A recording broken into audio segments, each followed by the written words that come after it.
Bismillahirrahmanirrahim. Elhamdülillahi Rabbil alemin. Vessalatu vesselamu ala nebiyyina Muhammed ve ala alihi ve ashabihi ecma'in. Amma ba'd. Keçən dərsdə namazın şərtlərinin üçünü keçdik. Onlar da hansılar idi? Birincisi İslam, ikincisi ağıl, üçüncüsü isə seçmək. Bugün dördüncü şərtdə toxunacaq inşallah. O da dəstəməzin olması. Yəni ki, namaz qılmaq üçün mütləq gərək nə olmalıdır? Dəstəməz olmaq. Dəstəməz olmaq da şərtlərdəndir. Ona hədəs deyirlər, raf'ul hədəs. Yəni, təmiz olmalısan. Həm qusul sənə qusul lazım olmuş, olmamalıdır, həm də ki, dəstəməzli olmalısan. Dəstəməzi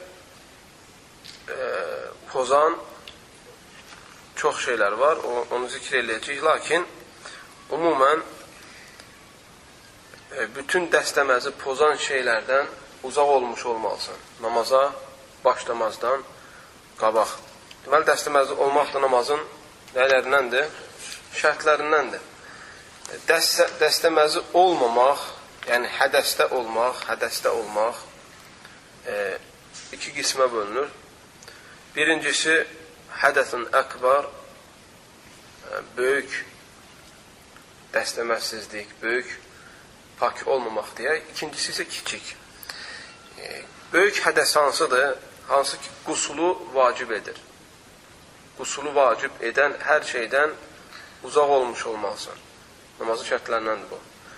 Qusulu vacib edən şeylər hansılardır? Birincisi, cənabət. Cənabət nədir? Cünub olmaq. O da həddi buluğa çatmağın əlamətlərindəndir. Həddi buluğa çatmağın nəyindəndir? Əlamətlərindəndir. Cənabət olduğun zaman, cünub olduğun zaman mütləq qusul lazımdır. Cənabəti, cünubu qaldırmaq üçün mütləq, cünubdan təmizə çıxmaq üçün mütləq qusul almalısan. İkinci qusulu vacib edən şey heyz olmaq. Bu da hər bir həddi buluğa çatmış qadının həm əlamətidir, həm də hər qadında, hər ayda müxtəlif günlərdə olan bir durumdur. Üçüncü qusulu vacib edən amil nifasdır, nifas. O da uşaq doğmuş qadınlarda olan, müəyyən günlərdə bəlli olan vaxtı, gündür. Yəni, uşaq doğduqdan sonra qadında müəyyən bir müddət, bilirsiniz, nifas əmələ gəlir, qan axması əmələ gəlir. Bunun müəyyən günləri yoxdur, yəni. Bir gün də ola bilər, 2 gün də ola bilər, 10 gün də ola bilər, 20 gün də ola bilər, 1 ay da ola bilər. Amma ən çoxu 40 gün olur bu. Ən çoxu 40 gündür. 40 gündən sonra davam eləsə, o qadın yenə oturub gözləyirmi, onu nifasdan hesab edirmi, yoxsa hesab etmirmi? Bu barədə ən məşhur 2 dənə fikir var. Elm əhlinin arasında. Birincisi, bu baxır, görür ki, qan, nifas qanıdır. Yəni, ondan öncə gəldiyi qanlardan fərqi yoxdur. Onda o zaman deyirlər, nifas hökmünü daşıyır, hətta 40 gündən sonra, hətta 40 günü keçsə belə. İkinci rəy də odur ki, 40 gündən sonrasına, əgər yenə qan davam eləyərsə, onda o zaman baxır bir şeyə. Baxır, görür ki, bu heyz qanıdırmı 40 gündən sonraki gələn, yoxsa nifas qanıdırmı? Nifas qanı təbii insanda olan qan kimidir. Fərqlənmir çox. Təbii qan kimidir. Amma heyz qanı fərqlidir. Rəngi qara və kərih qoxusu olur. Əgər qadın görsə ki, eyni nifas qanıdır və yaxud ona oxşarlıq 40 gündən o tərəfə keçmir. 40 gündən sonra ikinci rəy budur ki, qusl edir, çimir və qan gəlsə də buna fikir vermir. Əgər görsə ki, yox, heyzdir, çünki bəzi elm əhli deyir ki, heyzlə nifas birləşə bilər. Heyzlə nifas nə edə bilər? Birləşə bilər. Deməli, əgər qadın 40 gündən sonra davam eləsə, nifası baxır. Əgər heyz qanıdırsa, onda artıq hökm nifasdan sonra heyzə adlayır və yenə namaz qılmır. Yox, görsə ki, heyz qanı deyil, bu nifas qanına bənzəyir, onda o zaman o gələn qana fikir vermir, qusl eləyir və nə eləyir? Qusl eləyir, nə eləyir? Təmizlənir. Bunu da bir toplum alim deyir. Amma Allah-u aləm doğrusu bu ikinci söylədiyimdir. Yəni, qadın 40 gün gözləyir. Əgər qan davam eləsə daha fikir vermir. 40 gündən sonra qusul eləyir, təmizlənir və ibadətlərinə başlayır. Çünki hədisdə məhdudlaşdırılmışdır 40 gün. Nifasın müddəti 40 gündür. Yəni, və şərt də deyil ki, 40 gün qadını oturub gözləsin. Şərt deyil bu. Dediyim kimi, bu qadından qadına, ölkədən ölkəyə fərq var. Soyuq ölkələrlə isti ölkələrdə bunun müddətində fərq var. Qadınla qadının arasında da fərq var. Bu, bir gündə ola bilər, bir həftədə ola bilər, 10 gündə ola bilər, bir ayda ola bilər və ən çoxu 40 gün ola bilər. İkincisi, kiçik hədəs, kiçik,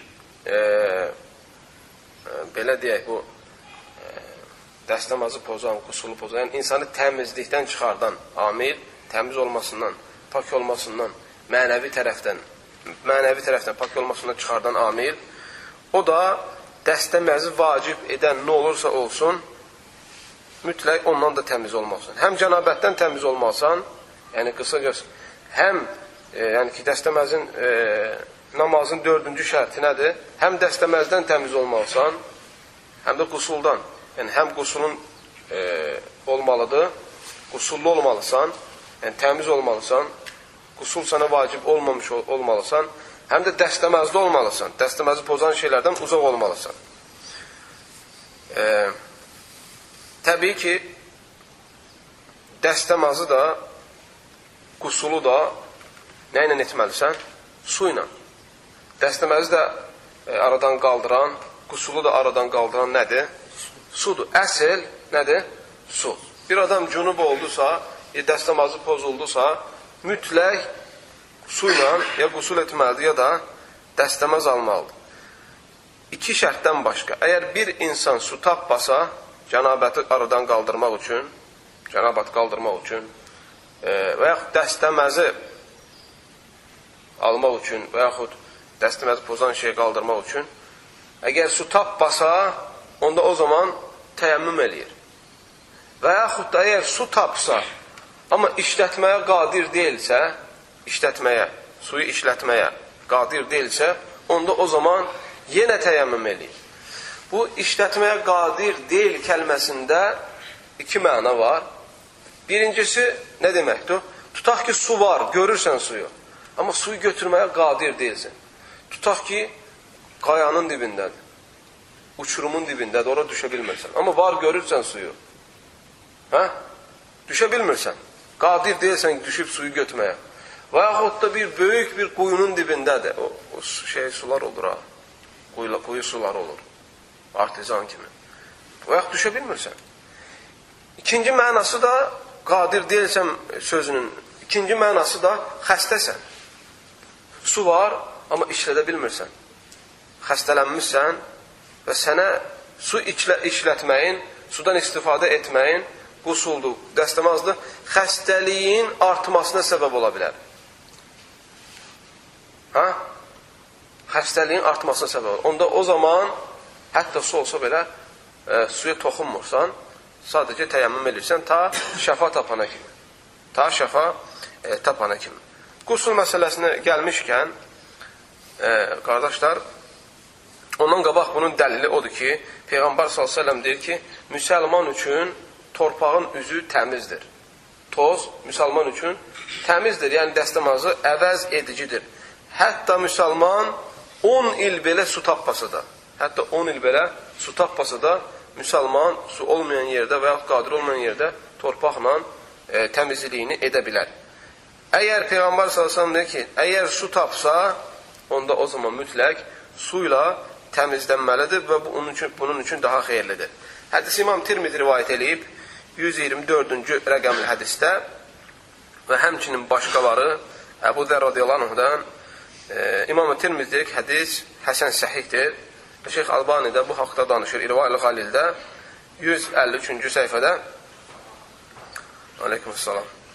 Və qusula gəlmişkən bu məsələyə də toxunmaq lazımdır ki, bir qusul eləyən adam qusul əsnasında həm cənabəti qaldırmağı niyyət edərsə, həm də dəstəməzi olmağı niyyət eləyərsə, onda bir qusul kifayətdir, həm dəstəmazlı, həm də qusullu olmağa. Bir qusul kifayətdir. Yəni, qusul aldığın zaman niyyət edirsən ki, həm bu qusul üçündür, həm də dəstəmaz üçündür və o qusulla həm dəstəmazlı olursan, həm də cənabətdən təmizlənmiş olursan. Və bir adam əgər cünub olarsa və yaxud da dəstəməzsiz olarsa, amma qusul eləyərsə sərinləmək niyyəti ilə və yaxud da kirini tökmək niyyəti ilə, təmizlənmək niyyəti ilə, qusulu niyyət etmiş, dəstəməz niyyət etmiş olmazsa, o insanın nə qusulu sayılmır, nə də dəstəmazı. Çünki önəmli olan nədir burada?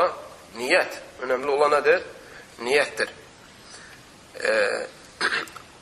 Bu məsələ ilə ilgili əsas məşhur rəylər bunlardır. Həmçinin bilmək lazımdır ki, qısa mənada hər hansı bir şeyi ki, su təmizləyir, onun paklığını su gətirir, o olmayan yerdə onu torpaq əvəz edir. O olmayan yerdə torpaq və yaxud da toz əvəz edir. Bir şərtlə ki, bu həm o torpağın özü, istifadə olunması torpağın özü və yaxud tozun özü pak olmalıdır, nəcasətdən uzaq olmalıdır. İnşallah burada dayanaq. İnşallah gələn dərsdə də inşallah müəllif rahiməhullahın dediyi dəstəmazın şərtlərinə toxunacaq. Çünki müqəddimədə nə dedik? Dedik ki, Muhammed rahimehullah namazın 4-cü şərtindən sonra namazın şərtlərinə toxunur və dəstəmazın şərtlərinə və dəstəmaz pozan şeylərə toxunur. İnşallah gələn dərsdə də 10 dənə dəstəmazın şərtlərini izah edəcək. Və sallallahu və səlləm və barik alə nəbiyyə Muhammed və alə alihi və sahbihi əcməin. İxlasla.com saytı tərəfindən təqdim olundu.